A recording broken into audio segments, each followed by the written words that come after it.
क्या होती है और क्या ये अपने शरीर के लिए इम्पोर्टेंट रहती है क्या? बैलेंस डाइट क्या होती है? ठीक है, पोषक संतुलित आहार।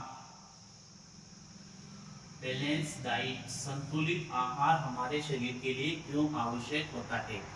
तो इसमें क्या होता है कि हमारे शरीर को जिंदा रहने के लिए अपने को न्यूट्रिशंस की जरूरत होती है, पोषक तत्वों की जरूरत होती है। और वो पोषक तत्व हम कहाँ से लेते हैं?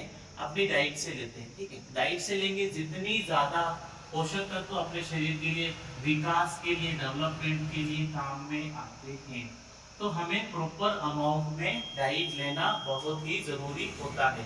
क्योंकि जितनी अच्छे से अपन डाइट लेते हैं उतना शरीर का सर्वांगीण विकास होता है।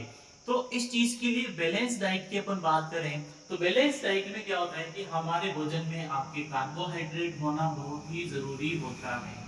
ठीक है, कार्बोहाइड्रेट होना बहुत ही जरूरी होगा। उसके बाद में आपके फैट्स होना बहुत ही जरूरी होगा, प्रोटीन्स होना बहुत ही जरूरी होगा, विटामिन्स भी प्रेजेंट होने चाहिए और मिनरल्स। तो ये सारी की सारी चीजें अगर आपको बैलेंस डाइट में प्रेजेंट है तो क्या होगा? अपने शरीर का फुल सर्वांगीण विकास हो जाएगा। अगर इसमें से कुछ भी लेस होता है तो क्या होगा?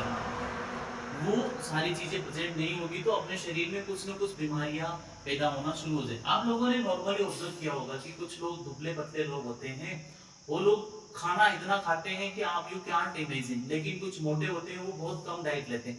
तो this is the factors, it is the very important concept like balance diet and all of this things, क्योंकि इनको डिफरेंशिएट करना हमारे लिए थोड़ा टफ होता है। क्योंकि आप बैलेंस डाइट ले रहे हैं लेकिन आपके खाने में अगर कार्बोहाइड्रेट नहीं है, फैट्स नहीं है, प्रोटीन्स नहीं है, विटामिन नहीं है, मिनरल्स नहीं है, ये सारी चीजें अगर आपकी डाइट्स में नहीं है ना, तो क्या होगा? तो आपका शरीर क्या है कि व्याधियों, आपका शरीर बीमारियों से जकड़ना शुरू हो जाएगा। सो हमें बैलेंस डाइट लेना बहुत ही जरूरी रहता है। तो ये सारी चीजें अगर नहीं प्रेजेंट रहती है तो वो डाइट बैलेंस डाइट में we can not consider it. ठीक है, अब अपन बात करेंगे कि आपके बैलेंस डाइट की क्वालिटीज क्या। तो इसमें न्यूट्रिशंस आपके शरीर को जितने प्रेजेंट है वो सारे के सारे प्रेजेंट होने चाहिए। उसके बाद में इसमें डिफरेंट डिफरेंट टाइप के आपके सलाद भी होना चाहिए, लिक्विड्स भी होना चाहिए, all of this things it have the present. उसके बाद में क्या है कि उसमें एडिक्वेट अमाउंट में एनर्जी सोर्स होना ही चाहिए।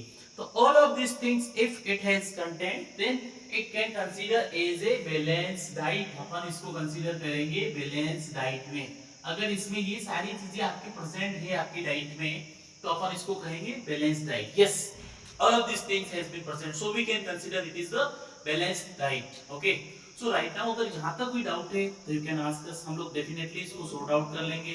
बाकी क्या होगा कि अगर कुछ अटक रहे हैं, आप कहीं पे स्टक हो रहे हैं ना, तो it may causes problematic for us, for you. Okay, so channel को सब्सक्राइब कर लीजिए और बेल आइकन को दबा दीजिए। तो मिलते हैं नए वीडियो में। Thank you so much.